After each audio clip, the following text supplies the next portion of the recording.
Ah, hit the button. Yes, I did. Anyway, camera, stay. Close enough, I think.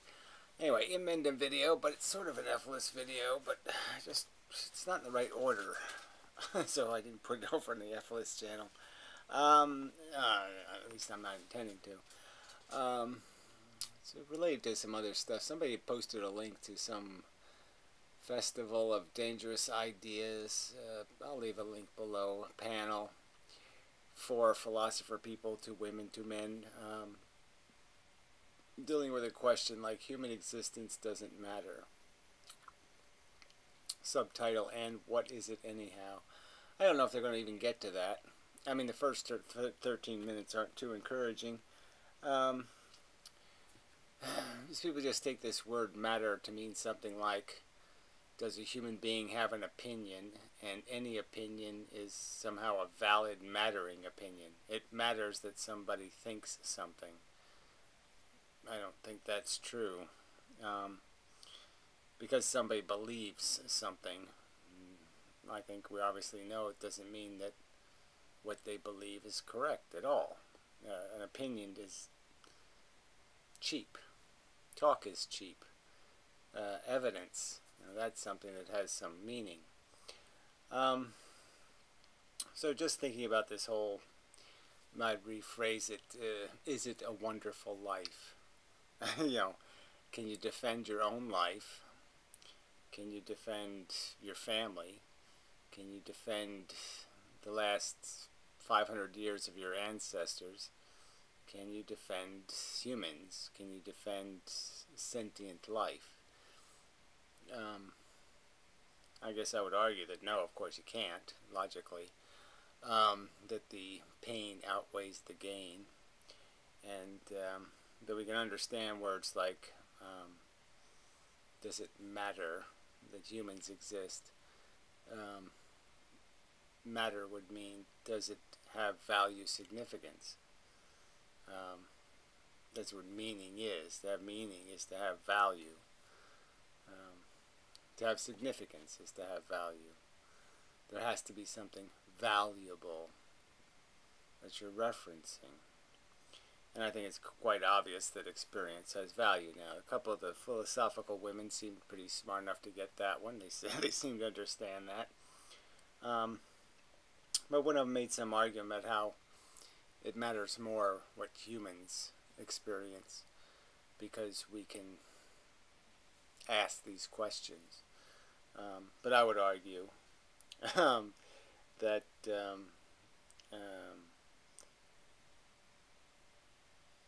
that we don't, because I guess I would rephrase your comment as being kind of imbecilic, in the sense that we matter more than animals because we foolishly answer smart questions.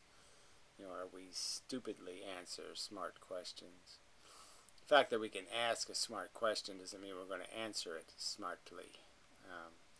And I'd just say it's almost evidence of the dumbness, that you would answer the question of our greater significance by praising us for being imbeciles in how we answer questions, serious questions, smart questions. The fact that so many people can't even figure out that there's value in experience is evidence enough. That we're intelligent by a half or something. We're not smarter. We're smart enough to ask smart questions, but we're not smart enough to answer them intelligently. I guess is my point. Stated simply. So anyway, there's three words though: value, feelings, and productivity. Or efficiency. I like the word efficiency as a way of saying it. Just because the word implies a standard, and productivity is more explicit in that it's saying you have to show the profit. You have to show, to say something's productive, you have to show where it made more than what it costs. where efficiency might not be saying that as loudly, it's still implying it. So anyway, I don't really want to get caught in a bunch of words, but that's the sad tragedy here, is that you have to. People can't, they obviously can't figure this out. I mean, you actually do have to have a conversation, explain to people that feelings are intrinsically a value creator. Having a sentient experience is having a value experience, is having an experience that has value built into it. There's no way to unvalue it.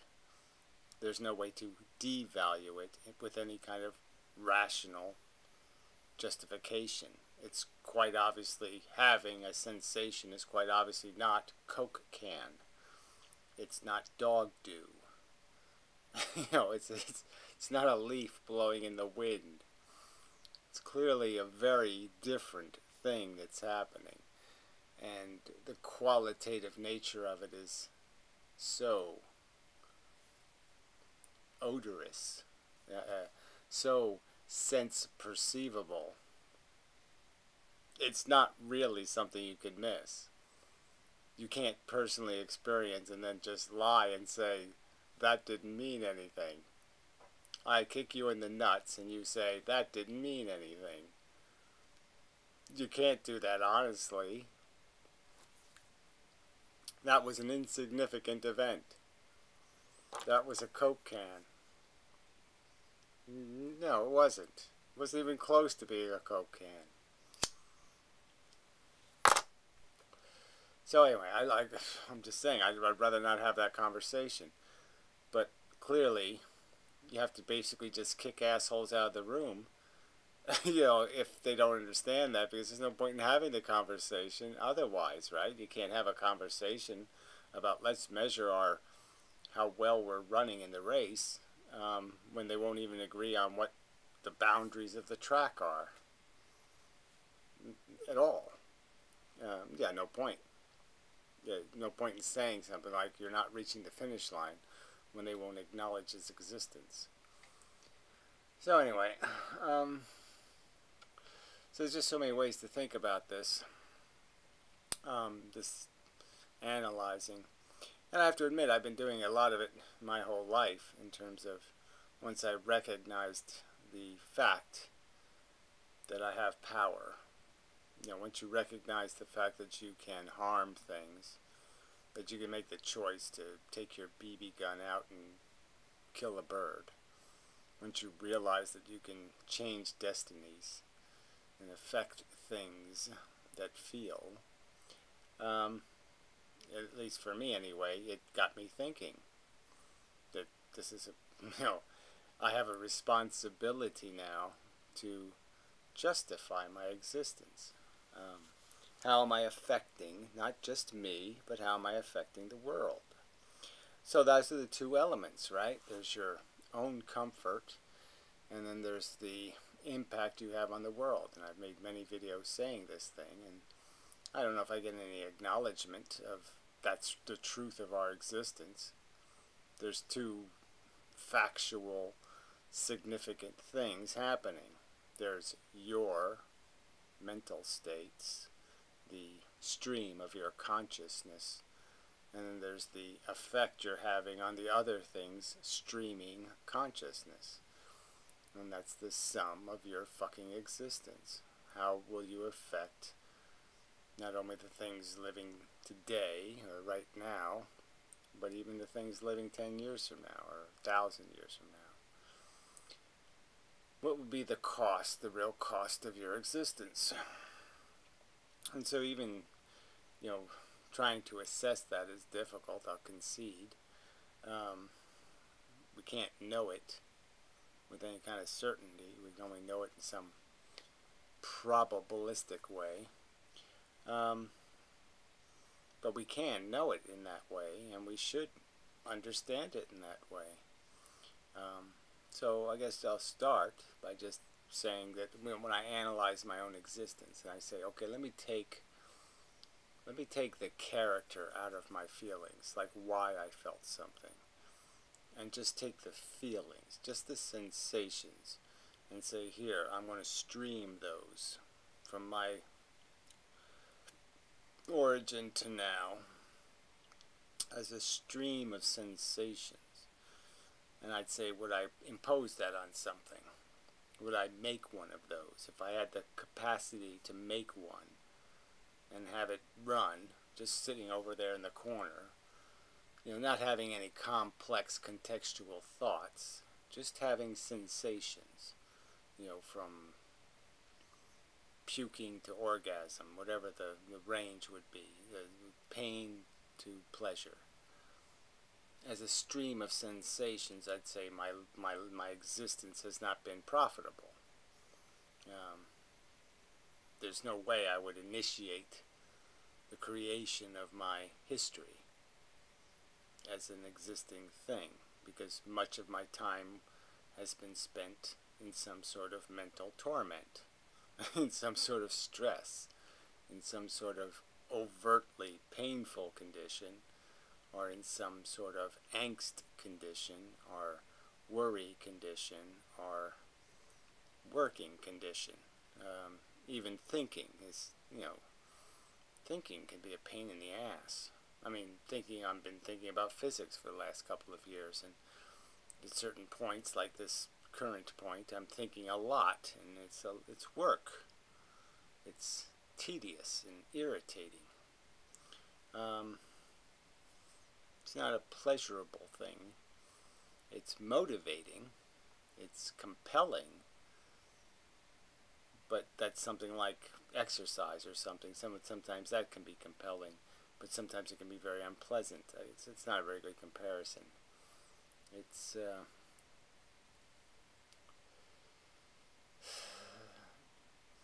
it's just this thing where you have the goal, and the goal is powerful, but the work to get there is substantial. Yeah. Mountain climbing or something. I don't know. So I fail as just a sentience experiencing from my own evaluation. Now, somebody else could be evaluating their life or even my life as an experience, and they could say, no, that's all win. That's really good stuff in there. I would do it. I would force that to exist. I would create that. But I could argue they're just wrong. The fact that they think that's true doesn't make it true. So it's about making some sort of argument that has more validity somehow. And that's the challenge here, is to demonstrate how this evaluation can be done in some sort of rationally authoritative, rationally credible, rationally definitive way.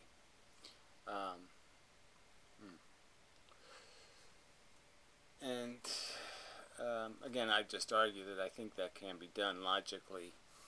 When you take into consideration all of the contextual understandings about what psychology is and what confirmation biases are, and what the tendency towards optimism and self-justification and all kinds of crap like that. I think it can be understood that there's nothing spectacular in the mundane sensations that we feel.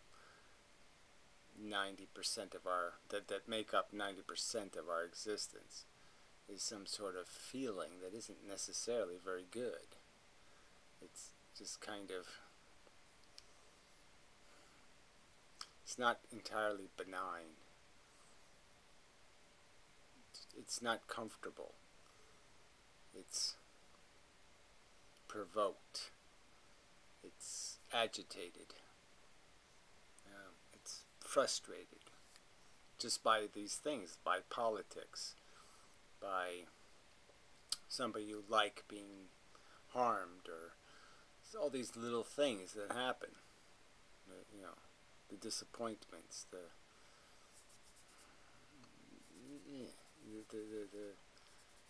roughness, the the nature of most of existence is kind of a sandpaper. You know, it might not be a knife blade, but a sandpaper over time will do the trick. It's the Chinese water torture. One little drip at a time, but it will get the job done. It will drill a hole through your brain. So, so this sort of relates to the immigration video. That's why I'm going to put it on the inmendham channel, because it sort of relates to this whole point of arguing about what, understanding your efficiency and understanding the value of your existence. And there's lots of ways we're compromised, and how vital the work we did was. Many people have jobs where they're just basically crooks. They crank call people, try to fool them into giving their company money or some other kind of crap. And so they make no productive improvements to civilization or humanity in their work. And so basically they spend their life being destructive rather than productive, even though they acquired money. So how much money you acquire isn't necessarily the definition of your productivity. There has to be some value to the work.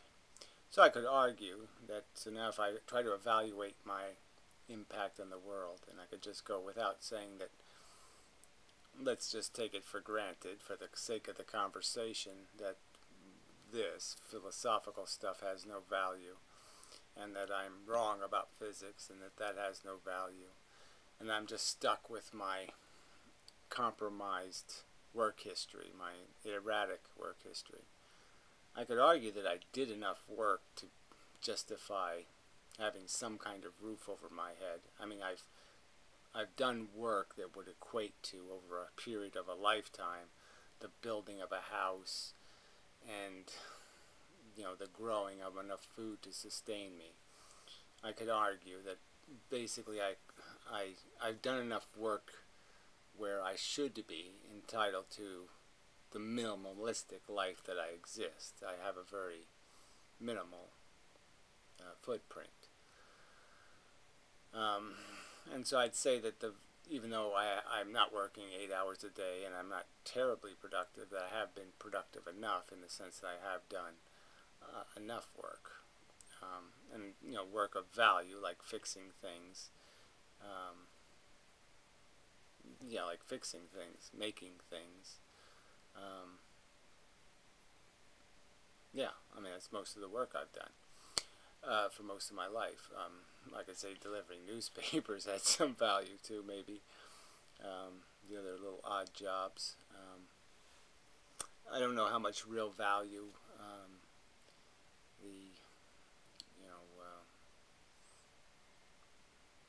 I don't know what you call it. Landscaping. I did a couple of years of that. I mean, it's because it's just so exclusive, right? So some of that value's lost because there's only 5 people that are going to reap any benefit from it.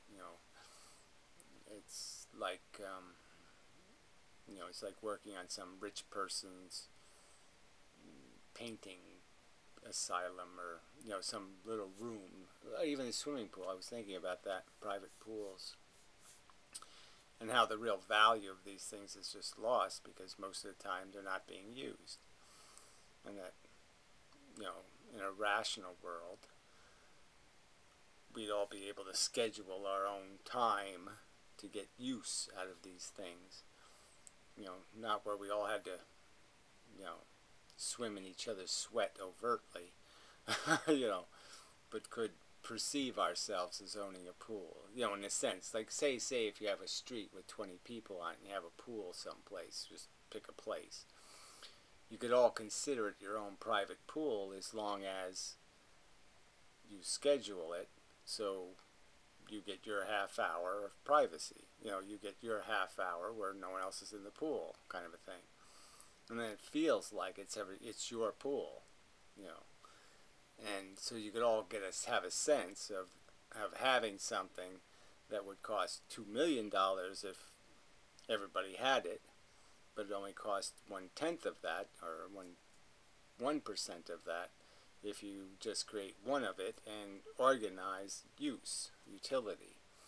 And when you think of how much, that's what makes the waste of the rich people. You know, that's why the rich are worse than the poor, is that they're, see, the poor, see, I'm arguing that the poor don't pay their bills. Okay, they don't pay for their life. They steal a life from other people's labor and feel okay about that. And I'm arguing I don't feel okay about it as an individual. I'd like to be more productive. And I certainly don't justify it as this is the way things should be. That's stupid. I mean, we really should have the expectation of getting people, requiring people, preparing people, facilitating it so people can be, to at least the minimum of not being a liability. You know, not forcing somebody to go to work to pay their bills. So yeah, I wanted to get into that kind of subject, but I'm just saying that's the joke of this conversation, is the poor are a menace, but the rich are a much worse menace because of they're so high maintenance, right? They consume so much labor, you know, people having to work for them, to pamper them, to, you know, they waste $1 million a year, $2 million a year, just living, you know, not doing anything spectacular, just living and going from day to day, rather mundanely, depressed in their Rolls Royce, you know, that kind of nonsense. And it's just so expensive. It's just such a waste of resources for one person's comfort. So it makes them highly unproductive. You know, just a huge drain on the general welfare. So yeah, the poor just don't take any responsibility for what it is to have a kid, and you know, the fact that they don't pay for it. And it's hugely expensive. You know, they expect medical care. It's hugely expensive. And they just think it gets paid for out of some kind of magic money, and it doesn't. It gets paid for out of somebody else's labor. Somebody else has to be extra productive to compensate for your inadequacy, your lack of productivity, your excessive consumption, essentially. You not paying your bills. And I find it obnoxious that poor people think they're entitled. I mean, instead of being grateful, saying thank you, they resent somebody pointing a finger and saying, can't you do better than that? I mean, fuck that shit. I mean, can't you have a little bit of respect for the people you're taxing to educate your kids? Just no respect at all? You're just going to say, I'm entitled to have as many kids as I want? No, you're not. You have to have a little bit of respect for the fact that you're not paying for it. I mean, fuck. Is that asking too much? I just think that should be explicit as a foundation for the conversation. You know, that these people aren't productive. And they really have no right to be obnoxious. I'm not saying they don't have a right to be broken or disabled, but they really don't have a right to be obnoxious about it and say, it's not my fault. Well, so what? It's not your fault. Somebody else doesn't have to be the cleaning up. Somebody else has to clean up your mess? Come on. I mean, even if that's true, you should be a little more gracious and appreciative that that's what's happening. Somebody else is cleaning up your mess.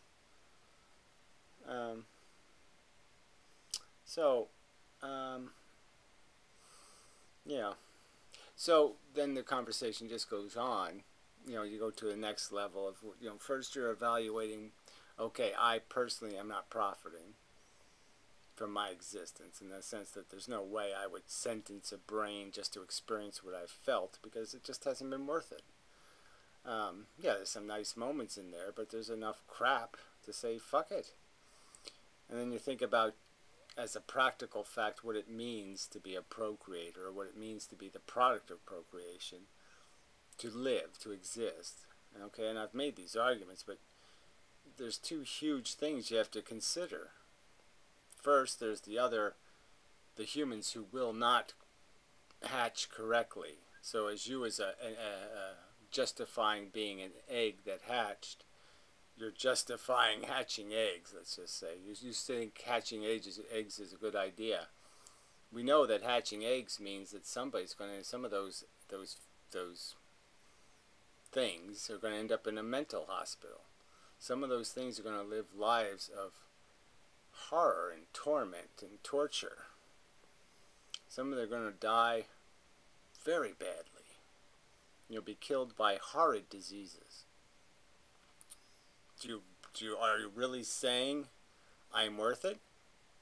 You really think you're worth it? You really could just look into the eyes of some 10-year-old and say, I'm going to give you ALS plus a brain tumor. And by the time you're 25, you'll be dead in a mental hospital after you've been insane for 6 years. Where you just had constant tormenting thoughts in your brain. Because I'm worth it. I mean, I can't even imagine that scenario without it seeming ridiculous, preposterous. I would force somebody else to be tortured so I could exist? Come on. It's insane. Now, you could justify it if I was going to cure cancer. Well, now we changed the equation, because now I'm so productive that, yes, I'm worth torturing that poor person, because I'm going to eliminate the torture of 100 others. So then you can make an argument. So, and the other huge part of this is, as I've mentioned in other videos for which most people don't respond, is not only are you responsible for the risk inherent in productivity, in procreation, and creating living things, the defects of your own kind, you're responsible for the mechanism itself, the biosphere, all these animals that every day are wiped out. I mean, do you really think one mature octopus, to have one mature octopus that reaches maturity, it's okay to kill 5,000 child octopuses? I mean, just as functional a brain as the adults, just as alive, they will die and they will have sensations while doing it. 5,000 of them that may only exist a few hours or a few days and then be horribly killed. It's worth it? Would you really say that? Could you really do that? Could you really look at let's say just 200 7-year-old kids and say, go ahead and kill them so I can live?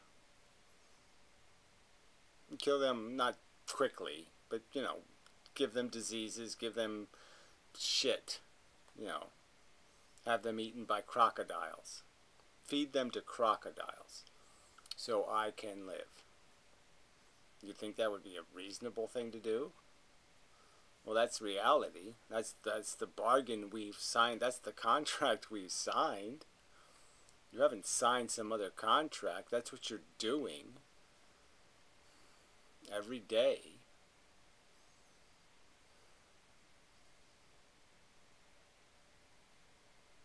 Your existence costs sentient organisms the experience of harm.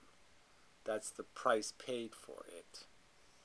So it's not only about just you being deluded in thinking, I'm great, I feel good, I like eating and chasing. therefore it's worth it.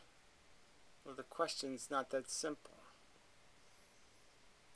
And I think that's just a pile of shit anyway, but I'm just saying I think that's a pile of shit in and of itself. Even if there wasn't any defective humans, and even if there weren't a biosphere of sentient living organisms getting ground up every day to sustain your biosphere, your comfort zone.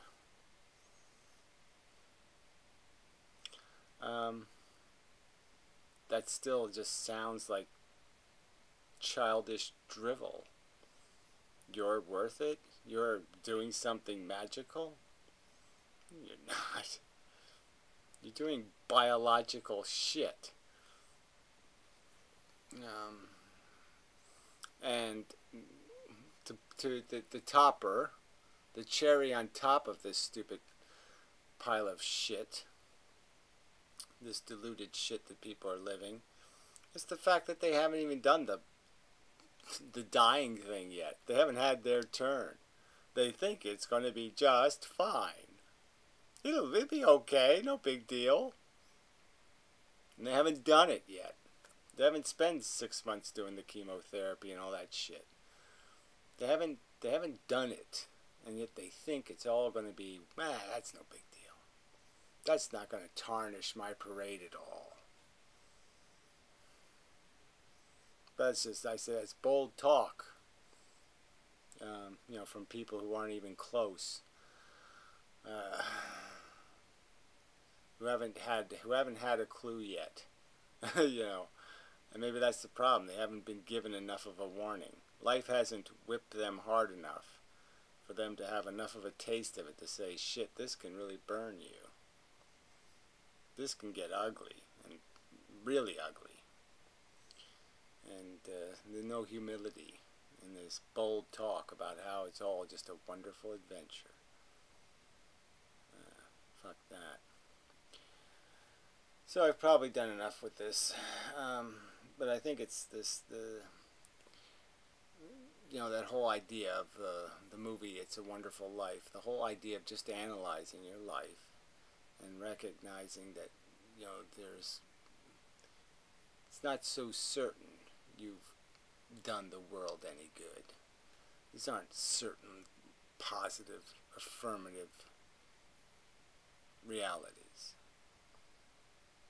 You could have just been a plague. And it's just the truth. You could have ruined your first wife's life. She could have had a great life and you ruined it. Everybody you've known, you could have fucked them up and ruined their fucking life. What their life would have been if you didn't show up to fuck them up. To take that lightly, to take that truth, that's the fucking significance of your existence, is it's sitting there. The opportunity not only to save people from disaster, but to throw them into the fucking crocodiles of horror, of a ruined life, of a lost potential. These are all things that we're playing with every fucking day, and all you fuckers just keep glibly laughing your way through your stupid fucking empty existences, and you're really missing the game you're in. You believe things that just aren't true. The truth is, this is deadly serious business, and the consequences have value, weight. It makes a difference, and the difference is matter heavy. You know. Anyway, all right. So enough of a video. Not funny. I mean, you can just go. You can talk and talk. But I mean, it is sort of an end game statement. I don't really want to get on the end game stuff yet on the FLS channel. And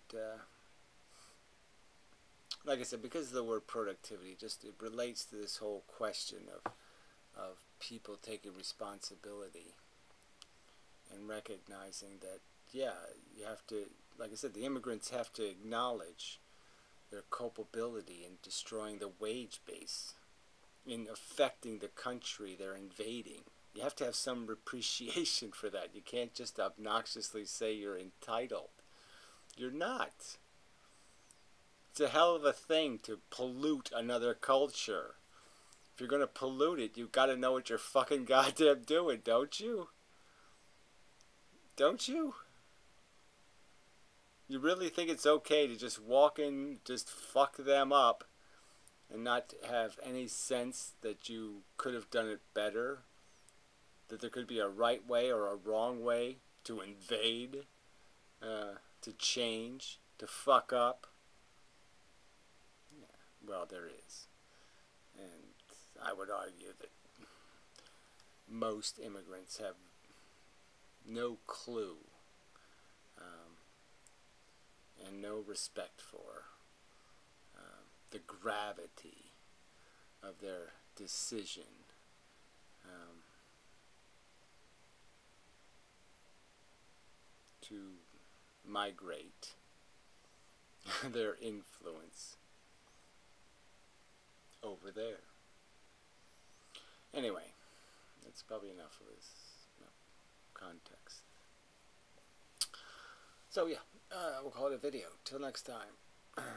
So F-list and draft science is where I hope to spend my time, but we'll see how it goes.